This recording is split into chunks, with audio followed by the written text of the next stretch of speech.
Okey geng, sebelum ni aku ada buat video berkaitan dengan satu perangkap kelulut R&D yang aku buat untuk dapatkan spesies kelulut Rorsika. So, hari ni aku nak tunjukkan ketiga perangkap tersebut. Itu aku dah buat dua video. Yang ni video yang ketiga lah.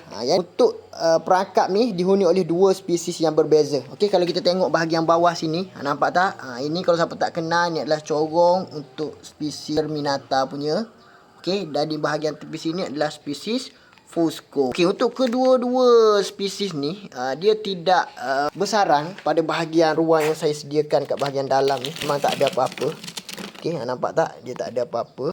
Dia bersarang pada bahagian ruang di antara bahagian dalam dan luar ni. Yang sebelah sini mungkin dia ambil bahagian sini. Dan untuk Terminata ni, dia ambil bahagian bawah. So, memang kata kelulut ni kita tak boleh nak expect lah.